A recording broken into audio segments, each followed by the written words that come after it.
Bismillahirrahmanirrahim. Ila hadratin Nabil Mustafa Rasulullah sallallahu alaihi wasallam wa ila alihi wa ashabihi wa dzurriyyatihi wa ahli baitil kiram wal mu'minina wal mu'minat wal muslimina wal muslimat al ahya'i minhum wal amwat khususan ila arwahi abaina wa ummahatina wa ajdadina wa jaddatina wa masyaikhina wa asatidina syai'un lillahi lahum al-fatihah. A'udzu billahi minasyaitonir rajim. Bismillahirrahmanirrahim. Alhamdulillahirabbil alamin arrahmanir rahim maliki yaumiddin. Iyyaka na'budu wa iyyaka nasta'in. Ihdinas siratal mustaqim, siratal ladzina an'amta 'alaihim ghairil maghdubi 'alaihim waladdallin. Amin. Assalamualaikum warahmatullahi wabarakatuh. Alhamdulillahilladzi arsala ayatihi ibratan lil mu'tabirin. Asyhadu an la ilaha illallah ilahul awwalin wal akhirin. Wa asyhadu anna Muhammadan abduhu wa rasuluhu al-mab'uts rahmatan lil alamin. Allahumma salli wa sallim wa barik ala sayyidina Muhammadin sayyidil anbiya'i wal mursalin wa ala alihi wa ashabihi wa man tabi'ahu bi ihsanin ila yaumiddin. Allahumma inna nas'aluka ilman nafi'a wa fahman jayyida wa rizqan halalan tayyiba wa amalan mutaqabbala. Allahumma faqqihna fid din wa 'allimna ta'wil.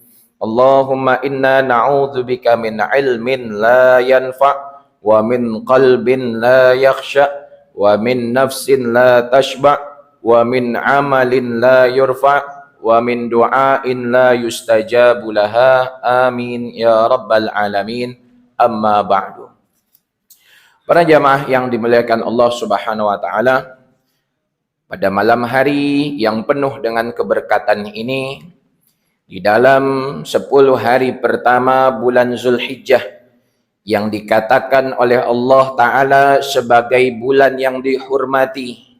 Dalam surah At-Taubah Allah Ta'ala berfirman, Inna iddatash syuhuri 'indallahi 12 syahran fi kitabillah yauma khalaqas samawati wal ard minha arba'atun hurum. Sesungguhnya jumlah bilangan bulan di sisi Allah Ta'ala itu ada 12. Begitulah yang ditetapkan di dalam kitabnya. Ketika Allah Ta'ala menciptakan langit dan bumi, di antara 12 bulan tersebut ada 4 bulan yang dihormati. Mulai dari Zulqa'dah yang baru saja kita lewati. Sekarang kita masuk kepada bulan Zulhijjah, kemudian nanti ada Muharram dan begitu juga Rajab. Maka pada bulan Zulhijjah ini sangat digalakkan untuk kita semua menambah pengorbanan dari amalan-amalan sunnah. Baik memperbanyak derma, memperbanyak zikrullah, mengingat Allah Ta'ala, salat-salat sunnah pun kita jaga, dan nanti pada saatnya tarikh 10 Zulhijjah kita akan buat satu ibadah sunnah yang besar, yaitu berkurban dalam rangka mendekatkan diri kepada Allah Subhanahu wa taala. Dan tidak lupa pula di dalam bulan ini kita tingkatkan pengorbanan untuk menuntut ilmu. Karena sesungguhnya menuntut ilmu itu adalah hukumnya wajib, fardu ain atas setiap orang Islam, lelaki ataupun perempuan. Dengan demikian mudah-mudahan Allah Ta'ala senantiasa jaga kita, kemudian Allah lindungi kita beserta orang-orang di sekitar kita, terus diistiqomahkan dan mudah untuk buat amal sampai pada akhirnya kita mendapatkan husnul khatimah. Mudah-mudahan Allah Ta'ala kabulkan hajat dan keinginan kita tersebut. Amin ya rabbal alamin. Para jamaah yang dimuliakan Allah Subhanahu wa taala, seiring kita sudah berada di akhir zaman, banyak sekali timbul pemahaman ataupun aliran-aliran yang menjauhkan kita dari ulama-ulama ahlus sunnah wal jamaah, yang membingungkan kita di dalam ilmu fiqh, hadis, dan begitu juga akidah. Sehingga banyak keimanan, keyakinan orang-orang terpesong, banyak fikih yang bercampur aduk, dan banyak orang-orang yang tak nak mengambil sebagian hadis Nabi karena mereka beranggapan hadis dhaif tak boleh dipakai sama sekali. Oleh sebab itu, kita akan membahas satu tajuk terkait kaitan fikih, hadis, dan madhab ahlu sunnah wal jamaah. Mungkin kalau pembahasan kurban sudah banyak yang buat, sudah banyak yang menjelaskan, tetapi banyak kita lupa dan kita tidak mengetahui betul-betul apakah itu ahlu sunnah wal jamaah, apa kaitannya dengan ilmu fikih, akidah, dan hadis. Para jamaah yang dimuliakan Allah, sebelum masuk kepada fikih hadis itu di dalam mazhab ahlu sunnah wal jamaah, kita nak tahu terlebih dahulu apa itu mazhab. Secara bahasa, mazhab itu adalah madzhaba ilaihi minal ahkam fil masail. Satu hal yang dimana ulama condong dalam menentukan hukum. Jadi itu adalah pengertian mazhab yang difahami secara bahasa. Adapun secara istilah, mazhab itu adalah pendapat-pendapat yang disimpulkan oleh para ulama dengan ijtihad, keilmuan, dan penelitian mereka sehingga menghasilkan hukum yang sampai saat ini kita gunakan dalam amal ibadah. Kita mengetahui sholat 5 waktu hukumnya fardu ain karena dijelaskan oleh para ulama di dalam mazhab-mazhab mereka. Kita mengetahui sholat rawatib qabliyah ba'diyah hukumnya adalah sunnah muakkadah karena dijelaskan para ulama. Kita mengetahui khamr, berbohong, itu adalah dosa besar, hukumnya haram, itu pun dijelaskan para ulama. Sehingga ilmu terkait sholat, zakat, puasa, haji, muamalah, jual beli, berniaga, simpan pinjam, hampir 24 jam kehidupan kita tak terlepas dari hukum-hukum yang dijelaskan oleh para ulama. Dan kita tak langsung menggali hukum tersebut dari Al-Quran dan hadis. Kita tak menemui hukum itu dari hadis Nabi directly. Tetapi ulama lah yang memahamkan kepada kita secara ringkas dan mudah sehingga kita boleh buat amalan-amalan ibadah, kita boleh membezakan mana yang wajib, mana yang sunnah, kita boleh membezakan mana rukun di dalam sholat, mana syarat di dalam sholat, itu karena peranan para ulama. Apakah setiap orang kena bermazhab? Apakah setiap orang wajib untuk bermazhab? Pada asalnya, setiap kaum muslimin, lelaki ataupun perempuan, wajib kembali kepada Al-Quran dan hadis sebagaimana perintah Nabi. Nabi SAW bersabda, taraktu fikum amrain lan tadillu in tamassaktum bihima. Aku telah tinggalkan untuk kalian 2 perkara. Manakala kalian berpegang dengan keduanya, tak akan tersesat. Apa 2 perkara tersebut? Kitab Allah, Al-Quran. Sunnata Rasulih, sunnah Nabi Muhammad sallallahu alaihi wasallam. Tetapi tidak semua orang mampu memahami Al-Quran dan hadis directly. Bahkan zaman ini sudah tak ada lagi orang yang mampu mengeluarkan hukum directly dari Al-Quran ataupun hadis tanpa melalui jalur pemahaman para ulama. Sehingga muncullah ulama-ulama dari zaman salaf ataupun khalaf, zaman terdahulu ataupun akhir-akhir ini. Mereka menyimpulkan hukum-hukum yang dibagi tahu kepada murid-muridnya, sehingga muridnya pun mencatat, menyampaikan ilmu tersebut kepada zaman sesudahnya. Terus sanad keilmuan itu terjaga sampai pada akhirnya kita mengetahui cara untuk memahami Al-Quran dan hadis dari penjelasan para ulama. Para jamaah yang dimuliakan Allah, itulah ulama-ulama yang diakui keilmuannya. Mereka adalah mulai dari imam mazhab.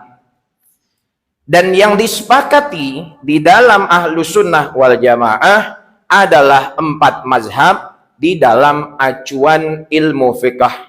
Mazhab Hanafi dibawa oleh Imam Abu Hanifah, mazhab Maliki dibawa Imam Malik, mazhab Syafi'i dibawa oleh Imam Muhammad bin Idris Asy-Syafi'i, mazhab Hambali dibawa oleh Imam Ahmad bin Hambal. Maka dengan adanya kita berpegang kepada mazhab, maka tak akan tersesat kita di dalam buat amal ibadah. Karena ketika mazhab itu ditinggalkan, tak ada satu orang pun yang bisa melakukan ibadah. Contoh, ada orang yang tak berkunut, dia kata saya tak bermazhab.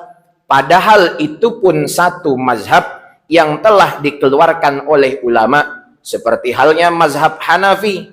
Tengok saudara-saudara kita orang Pakistan, memanglah dia tak berkunut. Karena dalam mazhab Hanafi, kunut itu tak disunnahkan. Tapi kita jangan pula ikut, sebab kita bukan bermazhab Hanafi. Kita kena ikut apa yang telah ditetapkan di negeri kita ataupun tempat kita duduk. Jangan menyelisihi pendapat jumhurul ulama. Seperti halnya ada yang membaca basmalah itu sir. Itu pun pendapat dari ulama. Contoh diambil dari mazhab Hambali. Kalau kita pergi Mekah, Syekh Abdurrahman Sudais, Imam Masjidil Haram, dia membaca basmalah dengan sir. Sebab mazhab Hambali memang disunnahkan untuk membaca basmalah itu sir. Sedangkan kita yang bermadhab Syafi'i, janganlah kita ikut demikian menyelisihi yang sudah ada di negeri kita. Jadi secara keseluruhan, setiap kaum muslimin itu kembali kepada 4 mazhab.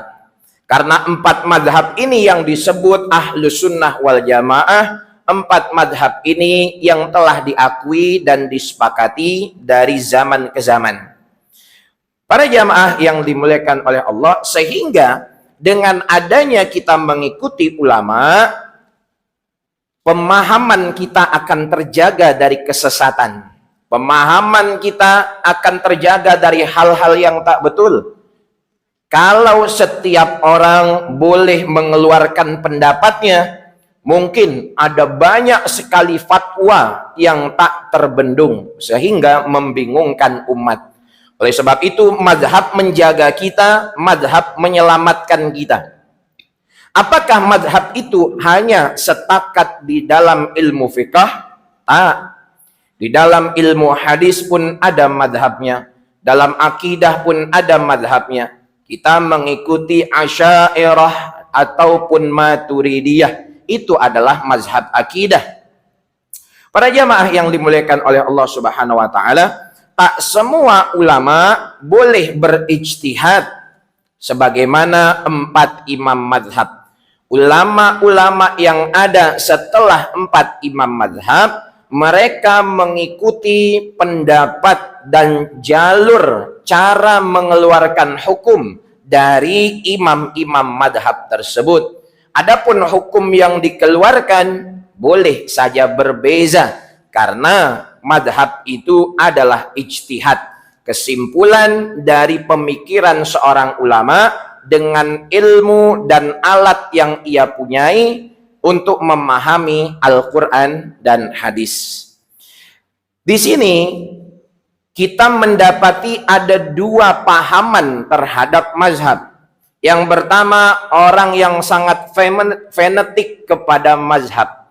Maka ini tak boleh, karena kita tak boleh hanya membenarkan mazhab Syafi'i saja, tetapi mazhab yang tiga yang juga termasuk ahlu sunnah wal jamaah, Hanafi, Maliki, Hambali, itu pun adalah betul, kena kita akui kebenarannya.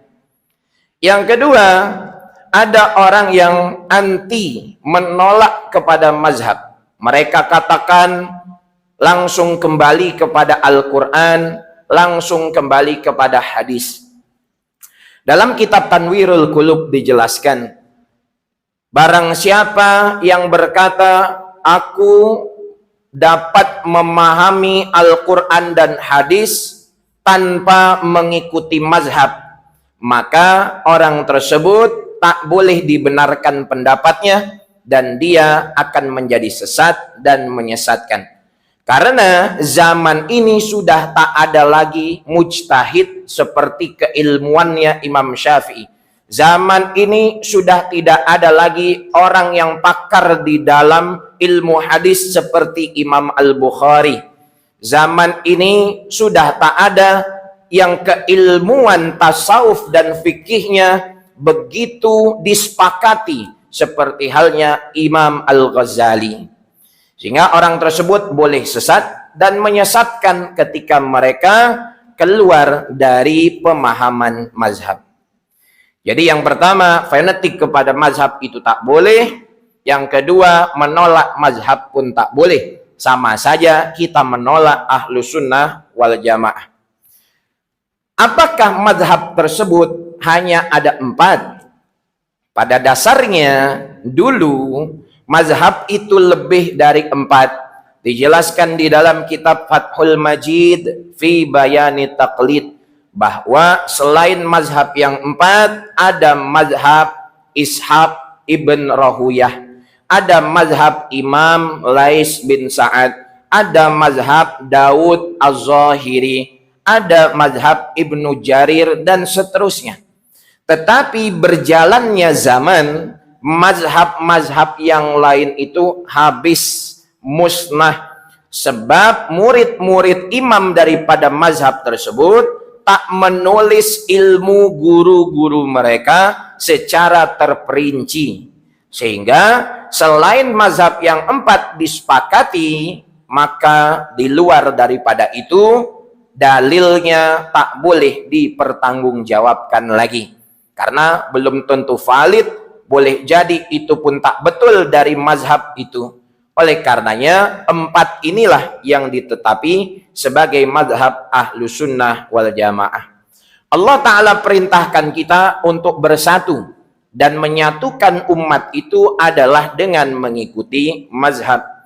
Dalam surah Al-Imran Allah Ta'ala berfirman, wa'tasimu bihablillahi jami'an wa la tafarraqu, dan berpeganglah kamu kepada talinya Allah Subhanahu wa Ta'ala dan janganlah berpecah belah.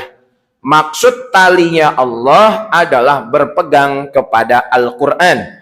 Begitu yang dijelaskan oleh Al-Imam Al-Baydawi. Dan semua ulama-ulama mazhab, baik di dalam fikih, hadis ataupun akidah, berpegang kepada Al-Quran. Jadi ada orang yang menyangka fikih itu hanya buatan ulama-ulama mazhab saja, tetapi tak ada dalil. Padahal fikih itu dikeluarkan dari Al-Quran dan hadis.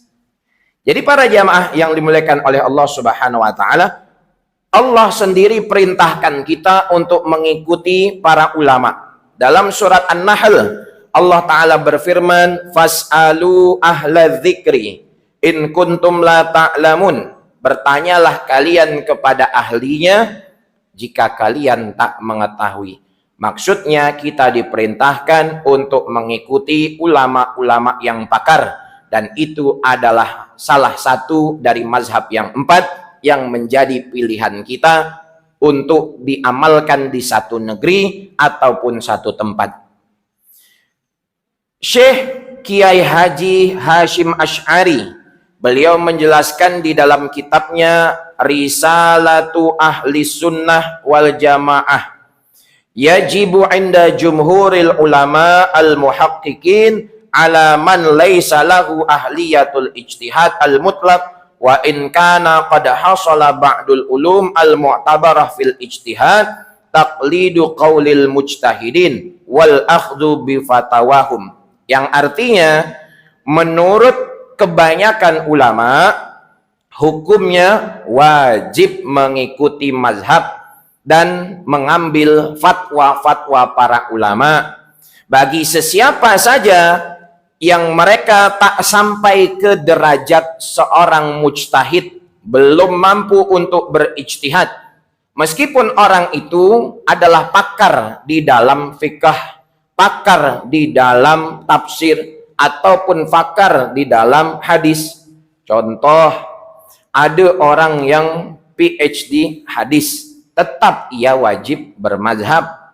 Ada orang yang PhD tafsir, tetap ia kena bermazhab. Ada orang yang menguasai fikih 4 mazhab, ia pun kena bermazhab. Kalau tak bermazhab, macam mana ia akan mengikuti yang benar di dalam fikih yang dijelaskan tersebut?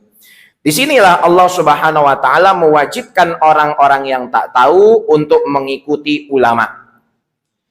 Para jamaah yang dimuliakan Allah, ketahuilah ulama-ulama mazhab itu adalah zaman terbaik yang dipuji oleh Nabi Muhammad. Dalam hadis riwayat Bukhari, Nabi Muhammad sallallahu alaihi wasallam bersabda, "Khairun nasi qarni, tsumma alladhina yalunahum, tsumma alladhina yalunahum." Sebaik-baik zaman adalah zamanku, kemudian zaman setelahnya, kemudian zaman setelahnya. Dijelaskan di dalam kitab Tuhfatul Murid bahwa zaman yang dipuji Nabi itu adalah zaman salaf. Zaman salaf itu adalah zamannya Nabi dan para sahabat, zamannya tabi'in, orang-orang yang mengikut kepada sahabat Nabi, dan zamannya tabi'ut tabi'in, 100, 200, dan 300 hijrah. Adapun sebagian ulama menjelaskan 500 tahun ke bawah itu adalah generasi ataupun zaman salaf. 500 hijrah ke atas itu adalah tak termasuk zaman salaf. Begitu dikutip dari kitab Raudhatul Ulama.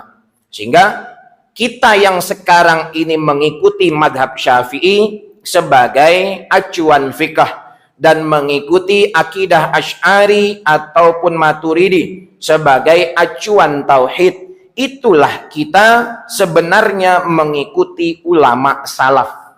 Jadi kalau ada yang mengatakan saya ikut ulama salaf tapi tak nak bermazhab, saya ikut ulama salaf tapi tak ikut akidah Asy'ari ataupun Maturidi, bahkan menyalahkannya, maka ada soalan besar, mazhab salaf mana yang ia ikuti? Karena itulah yang disepakati dari zaman ke zaman, sehingga tak boleh, tidak mesti diikuti. Para jamaah yang dimuliakan Allah Subhanahu wa Ta'ala, ini terkait mazhab fikih. Kemudian di dalam hadis, apa itu hadis? Hadis adalah sunnah Nabi Muhammad sallallahu alaihi wasallam dari perkataannya ataupun perbuatannya ataupun persetujuannya. Ketika kita memahami sunnah, kita kena bezakan apa itu sunnah di dalam fikih, apa itu sunnah di dalam hadis. Sunnah di dalam fikih adalah ma yuthabu ala fi'lihi wa la yu'aqabu ala tarkih, dibuat berpahala, ditinggalkan tak berdosa. Contoh kurban, mazhab Syafi'i hukumnya adalah sunnah. Yang nak buat baik, mantap, dapat pahala besar. Yang tak mampu tak buat pun tak mendapatkan dosa. Itu adalah sunnah. Tetapi sunnah ini berbeza di dalam hadis. Di dalam hadis sunnah itu adalah apa-apa yang datang dari Nabi ataupun para sahabatnya ataupun para tabi'in, baik perkataan Nabi, perbuatan Nabi, persetujuan Nabi. Jadi para jamaah yang dimuliakan Allah, ketika ada satu hadis, maka hadis itu akan terbagi menjadi beberapa derajat. Baik hadis itu mutawatir, ataupun sahih, ataupun hasan, ataupun dhaif. Siapa yang mengeluarkan derajat-derajat tersebut? Merekalah para ulama terdahulu. Seperti halnya Imam Al-Bukhari menulis selama 16 tahun kitab Sahih Al-Bukhari. Sebelum Imam Bukhari tulis satu hadis, maka Imam Bukhari sholat hajat 2 rakaat, sholat sunnah 2 rakaat. Kemudian beliau tulis hadis dalam Sahih Al-Bukhari. Jika Imam Bukhari mensyaratkan hadis-hadis sahih saja di dalam kitab tersebut, karena memang tajuknya adalah Sahih Al-Bukhari. Ada hadis yang hasan. Hasan itu bermakna baik. Siapa yang awal mengeluarkan hadis hasan? Yang mengeluarkan adalah Imam At-Tirmizi. Zaman Imam Bukhari dan Muslim hanya dikenal hadis sahih dan hadis tak sahih ataupun dhaif. Ketika Imam Tirmizi datang, Imam Tirmizi adalah murid dari Imam Bukhari. Beliau pun mengeluarkan hukum hadis hasan. Para jamaah yang dimuliakan Allah, kebanyakan hadis-hadis hasan Imam Tirmizi itu adalah kuat untuk menentukan hukum. Yang selanjutnya adalah hadis dhaif. Hadis dhaif itu artinya hadis lemah. Tetapi apakah hadis lemah itu tak boleh kita pakai? Jawabannya boleh dengan syarat. Al-Imam Jalaluddin Abdurrahman As-Suyuti menjelaskan dalam kitab yang mensyarahkan kitabnya Imam An-Nawawi At-Taqrib. Imam Suyuti itu menjelaskan syarat-syarat boleh pakai hadis dhaif. 1, hadis itu tak membicarakan akidah. 2, hadis dhaif tak membicarakan hukum halal haram. 3, hadis dhaif adalah hadis yang dhaifnya ringan saja. Dhaif berat itu tak boleh. 4, hadis dhaif itu dipakai untuk tujuan fadhailul amal atau keutamaan beramal. Sehingga ulama-ulama besar dari jamaah tabligh mengeluarkan kitab yang bertajuk Fadhailul Amal. Yang kelima, hadis dhaif itu tak boleh bertentangan dengan hadis yang lain. Dijelaskan oleh Imam As-Suyuti dalam kitab Tadribur Rawi Syarah Taqrib An-Nawawi. Apakah ulama-ulama di dalam setiap mazhab itu menggunakan hadis dhaif? Mesti ada. Tetapi hadis dhaif tersebut mempunyai jalur-jalur yang lain untuk menguatkannya. Boleh jadi hadis itu dhaif sebab ada banyak periwayatan, naiklah dia ke derajat hasan. Boleh jadi hadis yang hasan tetapi itu kuat juga diduga sebagai hadis sahih, maka dibagi nama hadis hasan sahih. Maka kita tak boleh menolak hadis tersebut walaupun hadis itu dhaif. Kenapa? Karena ulama-ulama pakar seperti Imam Bukhari, Muslim, Tirmizi, Abu Daud, Ibnu Majah, An-Nasai, dan masih banyak ulama yang tak boleh kita sebutkan satu persatu, mereka pun menerima hadis-hadis dhaif dengan syarat yang disebutkan tadi. Kata Imam An-Nawawi, dalam kitabnya Al-Azkar, qalal muhadditsin wal fuqaha wa ghairuhum, ulama-ulama pakar fikih, pakar hadis dan selainnya berkata, yajuzul amalu fil hadisid dhaif, diperbolehkan untuk pakai hadis dhaif fit targhib wa tarhib wa fadailil a'mal. Boleh pakai hadis dhaif, membagi semangat, ada satu ancaman keutamaan beramal, malam yakun maudhu'a, selagi hadis dhaif itu tak terduga palsu. Kalau palsu baru tak boleh. Kalau hadis dhaif untuk hukum baru tak boleh. Karena sebab untuk hukum halal, haram, jual beli dan semisalnya hanya kita pakai hadis yang sahih ataupun hasan. Apa kaitannya fikih dan hadis ini? Setiap fikih itu berlandaskan dalil hadis selain daripada Al-Quran.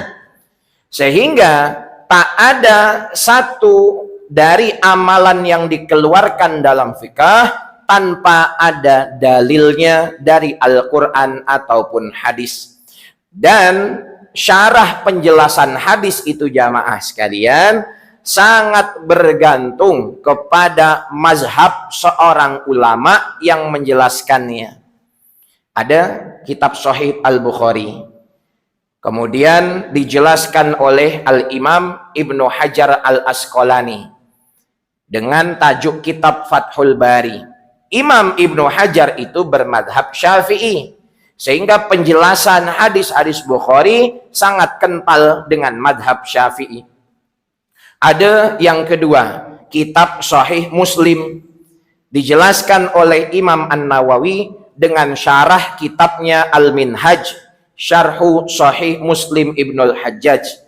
Imam Nawawi itu madhab Syafi'i, sangat kental penjelasannya dengan madhab yang ia ikuti. Jadi jamaah sekalian yang dimuliakan oleh Allah Subhanahu wa taala, di sini tak ada satupun ulama-ulama salaf yang tak mengikuti mazhab dari berbagai bidang ilmu agama. Ulama-ulama hadis kebanyakan itu mengikuti madhab Syafi'i. Ulama-ulama tafsir pun yang terkenal, populer mengikuti madhab Syafi'i. Macam Imam Ibnu Katsir itu bermadhab Syafi'i. Ulama-ulama tasawuf yang menjadi rujukan dunia, Imam Al-Ghazali itu pun bermadhab Syafi'i. Al-Imam Abul Hasan Al-Asy'ari, pendiri akidah Asy'ariyah, itu pun bermadhab Syafi'i. Jadi kalau kita hari ini mengatakan saya tak nak bermazhab, salah besar. Karena dengan tak bermazhab itulah ia telah mencampur adukan mazhab. Sebab di sini ada kaidah. Kapan mazhab itu boleh kita berganti dan kapan mazhab itu tak boleh kita berganti. Kapan mazhab itu kena satu diikuti dan kapan mazhab itu boleh lebih dari satu kita ikuti. Namanya adalah talfiq. Talfiq itu mencampur mazhab kepada mazhab yang lain sehingga akan timbul satu pendapat baru. Di dalam talfiq ada 3 bagiannya. Satu, tak boleh mencampur mazhab di dalam satu amal ibadah. Contoh, kita sholat, maka sholat itu kita ikut madhab Syafi'i betul-betul dari awal sampai akhir. Mulai dari wudu, kita ikut madhab Syafi'i. Sholat, rukun, syaratnya, kita pun ikut madhab Syafi'i. Tak boleh wudu, kita ikut mazhab Hanafi. Kemudian sholat ikut madhab Syafi'i. Ada orang lepas wudu bersentuhan dengan istrinya, kemudian ia pergi masjid, pergi surau, tak berwudu kembali, terus buat sholat. Apakah amal yang ia buat itu benar? Jawabannya salah. Karena ia telah mencampur kedua mazhab dan mengeluarkan pendapat yang baru, sebab pencampuran itu tak diakui seorang ulama manapun, baik dalam mazhab Hanafi ataupun mazhab Syafi'i. Karena dalam mazhab Syafi'i menyentuh istri, syahwat ataupun tak syahwat, membatalkan wudu. Sedangkan dalam mazhab Hanafi bahwa menyentuh istri tak membatalkan wudu. Sehingga nanti akan terjadi pertentangan antara kedua mazhab itu. Yang kedua, bolehnya berpindah mazhab dalam ibadah yang berlainan. Contoh, dalam sholat kita ikut mazhab Syafi'i, tapi masalah zakat yang ditetapkan di negeri kita mengikuti mazhab Hanafi, karena kita bayar zakat fitrah dengan uang, kita bayar zakat fitrah dengan duit.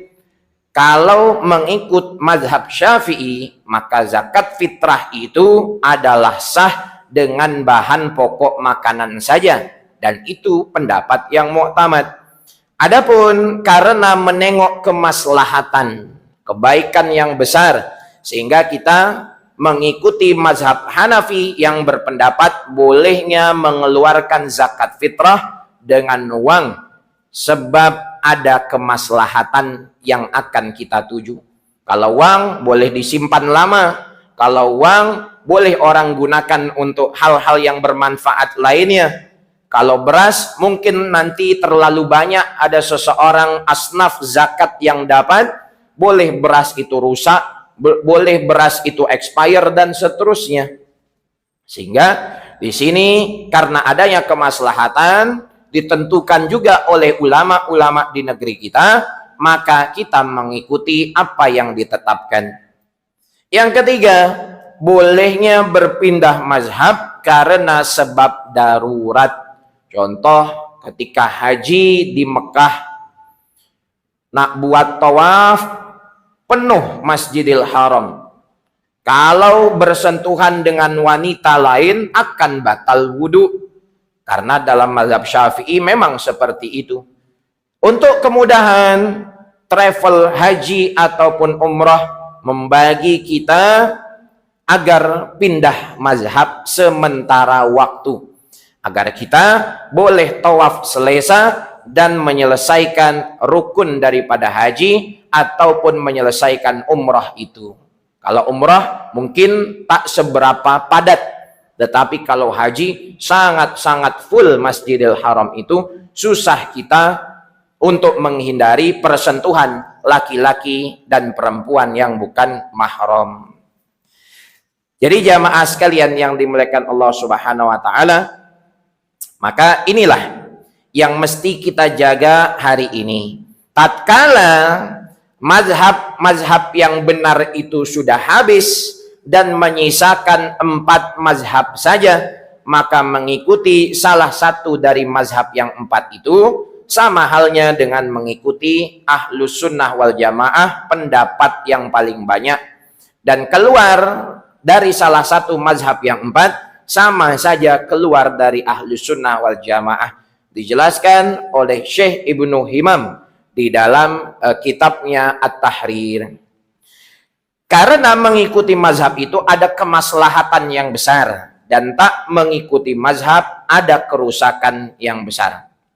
Jadi jamaah sekalian, mudahnya kita ikutilah ulama-ulama di negeri kita. Apa yang sudah ditetapkan, senang untuk kita buat, maka kita ikuti saja.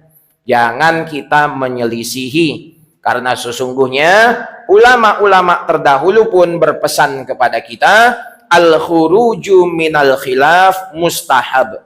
Keluar dari perbezaan pendapat ulama itu adalah baik, itu adalah disukai.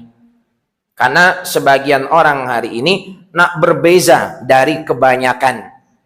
Padahal ulama mazhab mencontohkan kepada kita akhlak dan di dalam adab berbeza pendapat itu. Mazhab Hambali itu tak ada kunut subuh dan ditetapkan oleh Imam Ahmad bin Hambal. Tapi suatu saat Imam Ahmad itu pernah ditanya, "Wahai Syekh, kalau kami sholat di belakang imam yang berkunut, apa yang mesti kami buat?" Apa kata Imam Ahmad? Beliau berkata, "Angkatlah tangan dan ucapkan amin." Padahal Imam Ahmad itu sangat keras bahwa kunut subuh tak disunnahkan di dalam mazhab Hambali. Tetapi betapa jelas dan baik akhlaknya Imam Ahmad menghormati gurunya Imam Asy-Syafi'i yang berkunut. Dan bahkan ada jamaah yang bertanya, kalau imam kami kunut, kami kena kunut atau tidak? Kata Imam Ahmad, angkatlah tangan dan ucapkan amin. Jadi munculnya mazhab ini jamaah sekalian bukan sesuatu hal yang baru. Munculnya mazhab ini adalah dari zaman salaf.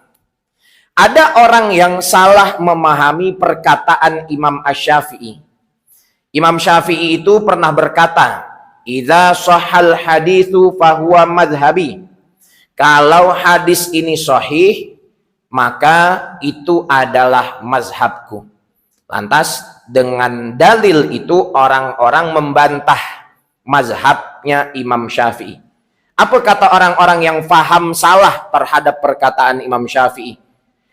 Orang-orang itu berkata, Imam Syafi'i saja menyuruh kita untuk tinggalkan mazhabnya, mengikuti kepada hadis yang sahih. Padahal Imam Syafi'i itu berkata demikian untuk murid-muridnya yang pada saat itu murid-murid Imam Syafi'i mereka adalah mujtahid. Dijelaskan oleh Al-Imam An-Nawawi di dalam kitabnya Al-Majmu' Syarhul Muhadzab. Perkataan Imam Syafi'i itu, apabila satu hadis benar itu adalah mazhabku, bagi orang-orang yang sudah sampai derajat mujtahid, boleh tak ikut Imam Syafi'i, terus ikut hadis. Tapi Imam Nawawi katakan, di zaman Imam Nawawi itu sendiri, sudah sulit kita nak menemukan seorang mujtahid. Apalagi sekarang, mujtahid sudah tak ada. Jangankan mujtahid, seorang wali pun tak ada. Adapun 1 dari 1000 orang. Yang banyak wali murid. Wali kekasih Allah, ada pun 1-2 orang dan tak pernah mengaku dirinya sebagai wali. Para jamaah yang dimuliakan Allah, maka kalau kita tengok ulama-ulama yang Masya Allah ketawaduannya, kedalaman ilmunya, bahkan mereka itu juga disebut kekasih-kekasih Allah, aulia illahi ta'ala, mereka itu tak sikit-sikit menyalahkan orang. Mereka itu sangat bijak menyikapi perbezaan. Ulama-ulama katakan, man kathura ilmuhu qalla inkaru. Sesiapa yang ilmunya itu banyak, luas, maka sedikit pengingkarannya di dalam agama. Jadi tak cepat menyalahkan orang lain. Oleh karenanya, jamaah sekalian, semakin berjalannya zaman sampai di akhir ini, semakin banyak sekali perbezaan pendapat. Kalau kita tak sikapi dengan hati yang lapang, kita tak berpegang teguh kepada ulama-ulama yang menjadi rujukan, maka hati kita pun akan menjadi keras, akan banyak menyalahkan orang lain, bahkan kita akan terpesong dan keluar dari ahlus sunnah wal jamaah. Memanglah di zaman Nabi Muhammad itu ikhtilaf belum ada lagi, karena semua sahabat mengikuti Nabi sebagai rujukan hukum semua permasalahan di dalam agama. Tapi setelah wafatnya Nabi Shallallahu Alaihi Wasallam, mulai timbul perbezaan pendapat di kalangan sahabat. Kita tengok dari tafsir saja. Tafsir Ibnu Abbas berbeda dengan tafsir Aisyah radhiyallahu anhumah. Fikahnya Ibnu Mas'ud berbeza dengan fikahnya Ibnu Umar radhiyallahu anhuma. Karena semakin beriringnya zaman akan semakin banyak cabangan-cabangan masalah agama yang tak ada semasa Nabi Shallallahu Alaihi Wasallam masih hidup. Nah, kalau kita nak tengok sekarang, apa hukum membeli top up? Top up itu tak nampak kan? Di zaman Nabi tak ada top up. Nah, hukum itulah yang kena dikeluarkan oleh para ulama. Kalau kita tengok sekarang, apa hukum bermain game? Tak ada di zaman Nabi game. Tak ada PlayStation dan lain sebagainya. Hukum itulah yang dikeluarkan oleh para ulama. Kalau kita tengok, apa hukum seorang perempuan memandu kereta? Apa hukum seorang perempuan keluar rumah tanpa mahram? Karena tengok zaman Nabi sangat ketat masalah-masalah itu. Itulah kebijakan para ulama, tak cepat menyalahkan, tetapi memang mereka tapis dan mereka keluarkan hukum-hukumnya. Para jamaah yang dimuliakan oleh Allah Subhanahu wa taala, oleh karenanya diulang dan diingatkan kembali, kalau kita hari ini belum begitu faham apa itu madhab Syafi'i, maka kita ikut saja kepada ulama-ulama yang mengajarkan madhab Syafi'i. Kalau kita pun pening untuk belajar apa itu akidah Asy'ari Maturidi, maka kita ikut saja kepada ulama-ulama yang sudah mudah menjelaskannya. Kalau kita nak dilembutkan hatinya, maka ikutilah tasawuf Imam Al-Ghazali. Karena ulama-ulama ahlu sunnah wal jamaah, mereka bertasawuf, mereka betul-betul melembutkan hati dan mensucikannya dari kotoran sifat-sifat yang buruk dan penyakit-penyakit hati. Dengan ini kita ikuti ulama, senantiasa berdoa kepada Allah Subhanahu wa taala, maka insya Allah kita akan dijaga oleh Allah Subhanahu wa taala. Tetapi ketika kita keluar, kita meninggalkan ulama-ulama ahlu sunnah wal jamaah, kita nak cari hukum sendiri, nak mengeluarkan hukum sendiri, besar kemungkinan kita akan salah dan akan tersesat, dan bisa menyebabkan banyak amal kita itu rusak dan tak diterima, bahkan akidah kita terpesong. Maka jamaah sekalian, mudah-mudahan dengan adanya kuliah terkait fikih, mazhab, kemudian hadis, mereka adalah menjadi gambaran bagi kita untuk kedepannya, agar kita tak terpengaruh dengan fahaman-fahaman yang tidak betul, agar kita tak menjisemkan Allah, agar kita tak mentasbihkan Allah dengan makhluknya, sebagaimana hari ini sebagian orang menggalakkannya, dan itu keluar daripada akidah ahlus sunnah wal jamaah. Mudah-mudahan bermanfaat bagi jamaah sekalian. Sebelum ditutup, apabila ada soalan terkait pembahasan tajuk kita, kaitan fikih, hadis dan mazhab, ataupun yang lain, ataupun terkait kurban, dipersilahkan. Wallahu ta'ala a'lam bishawab. Jadi kita sudah sampai kepada nomor hadis 12 kalau tak silap dari kitab Al-Arba'in An-Nawawi. Saya ada 3 sanad dari kitab Al-Arba'in An-Nawawi ini yang saya dapatkan dari guru saya. Nanti insya Allah akan dibacakan. Dari saya kepada Imam An-Nawawi sekitar ada 16 jarak dari 16 guru. Ada satu sanad yang lain sekitar 11 guru. Dan satu sanad yang lain juga sekitar 11 guru. Yang menyambungkan saya kepada guru saya, sampai kepada Al-Imam An-Nawawi yang menulis kitab hadis Al-Arba'in An-Nawawi. Dan kita mengikuti ulama-ulama ahlu sunnah wal jamaah, itu pun bermakna kita bersanad di dalam menuntut ilmu agama. Al-isnadu minad din. Laulal isnad laqala man syaa ma syaa. Sanad itu adalah bagian dari agama. Apabila seseorang tak bersanad, dia akan mengucapkan sekehendak hatinya. Wallahu a'lam.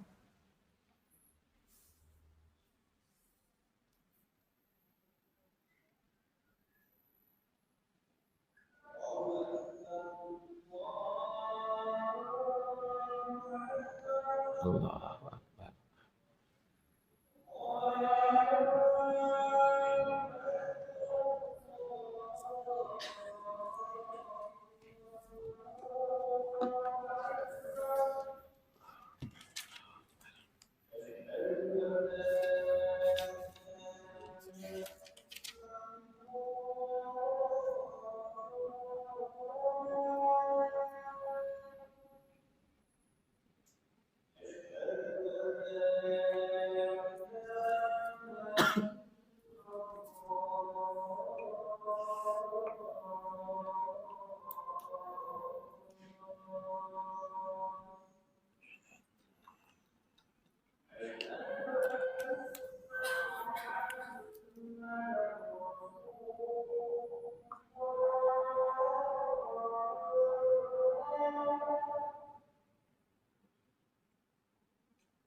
Baik, para jamaah yang dimuliakan Allah Ta'ala, ada soalan, pertanyaan, silahkan.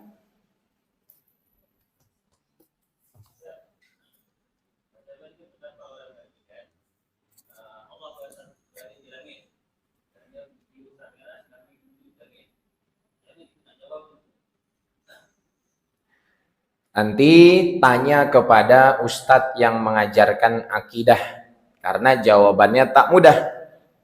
Banyak yang mengatakan sekarang ini Allah berada di langit, padahal akidah ulama kita Asy'ariyah ataupun Maturidiyah mengatakan Allahu maujudun bila makan.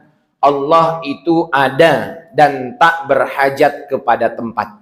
Kalau Allah Ta'ala berada di langit, semasa sepertiga malam Allah turun ke bumi, bermakna langit itu kosong. Siapa yang nak jaga langit? Katanya Allah itu berada di atas kursi. Wasi'a kursiyuhus samawati wal ardh. Ketika Allah Ta'ala turun menghampiri hambanya di sepertiga malam, maka kursi Allah itu kosong. Maka pahaman-pahaman yang seperti itulah yang kena kita betul-betul pelajari. Maka ulama kita dalam Akidah mengajarkan sifat 20 untuk apa? Untuk menepis bahwa Allah itu berhajat kepada tempat, Allah itu menyerupai makhluknya, Allah itu adalah berjasad. Yang menjasemkan Allah disebut mujassimah. Ada juga yang menyamakan Allah dengan makhluk, tasbih. Jadi hari ini kalau anak-anak kita dibagi contoh belajar di luar negara, dibagi free tiket pesawat, tiket kapal terbang ulang-alik free, maka jangan kita langsung ambil, tengok terlebih dahulu apa yang diajarkan di sana. Meskipun itu di Mekah, kotanya Nabi Muhammad, ataupun di Madinah, tempat hijrahnya Nabi. Tetapi kalau diajarkan akidah yang tak betul, menjisemkan Allah Ta'ala, meyakini Allah itu ada di langit, Allah berhajat kepada tempat, Allah itu punya tangan, tapi tangan Allah tak sama dengan tangan makhluknya. Allah itu punya wajah, tapi wajah Allah tak sama dengan makhluknya. Ini kita pulang nanti akan membawa perpecahan di antara umat di negeri kita. Jadi ada kan di sini kuliah akidah? Ada? Nah, nanti tinggal diperdalam oleh ustadznya. Ada yang lain?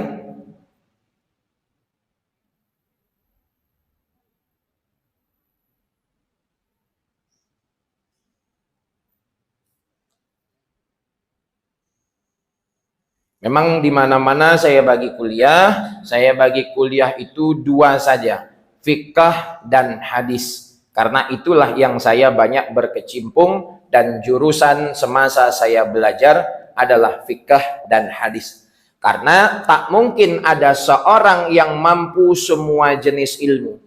Dia ajarkan akidah, ajarkan fikih, ajarkan hadis, ajarkan tafsir, ajarkan tasawuf, macam-macam. Engineer pun mengajar. Imam Syafi'i itu alim di dalam setiap ilmu, tapi Imam Syafi'i hanya fokus kepada fikih dan hadis. Imam Bukhari adalah ahli fikih, tetapi Imam Bukhari fokus kepada hadis. Imam Ibnu Katsir, beliau faham fikih. Kalau tak faham fikih, tak boleh keluarkan hukum di dalam tafsirnya.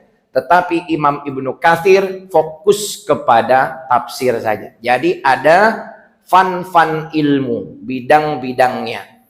Untuk itu, agar nanti jawabannya puas hati, bertanya kepada guru yang mengajarkan akidah. Sebab saya tak tahu di sini yang disampaikan itu seperti apa. Nanti akan bercanggah dengan apa yang sudah diajarkan guru, dan adab dalam menyampaikan ilmu adalah jangan mengajarkan ilmu yang sudah ada di dalam satu tempat. Contoh, di masjid ini kuliah fikih 2 orang ustadz, tak boleh. Nanti satu ustadz kata A, satu ustadz kata B. Walaupun dua-duanya betul, umat bisa bergaduh, umat bisa berbeza pendapat, bertentangan. Jadi macam itu yang diajarkan ulama-ulama kita. Ada yang lain? Tapi kalau sudah tak ada, jamaah sekalian, mendekati bulan Zulhijjah ini, semangatlah kita untuk kurban. Ilmu sudah kita dapat banyak, hari-hari pun kita sudah ikut kuliah. Kalau kurban tahun-tahun lepas kurang sempurna, maka kita sempurnakan tahun ini. Tahun lepas beli kambing harga 500-600, tahun ini kita beli yang harga 1000 lebih. Tahun lepas beli lembu harga 5.000, tahun ini beli lembu yang harga 8.000 lebih. Kata seorang ulama yang mengutip dari kitab Musnad Al-Firdaus, azimu dohayakum fa innaha ala sirati matayakum. Perbesarlah hewan kurban kalian, karena sesungguhnya hewan kurban itu akan menjadi kendaraan pada hari kiamat kelak di atas jembatan Sirat. Maknanya bukan naik hewan kurban di atas jembatan Sirat, tetapi maknanya semakin baik kurban itu, hewannya pun quality best, kuantitinya pun mantap, maka semakin besar pahala yang boleh kita dapat, dan itu akan memudahkan kita melalui hisab di sisi Allah Ta'ala.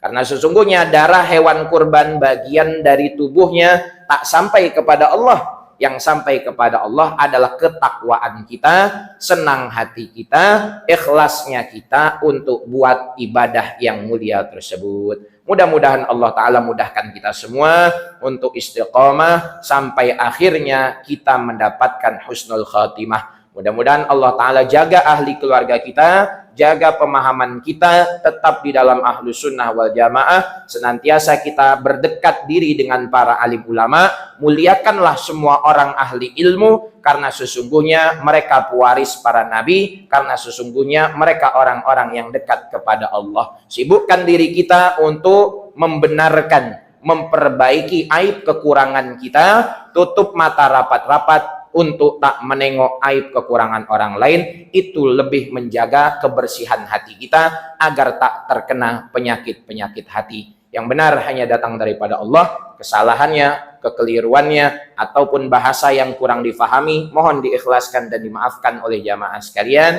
Terima kasih banyak yang sudi mendengarkan kuliah saya. Semoga bermanfaat. Wal afu minkum wabillahi taufik wal hidayah. Wassalamualaikum warahmatullahi wabarakatuh.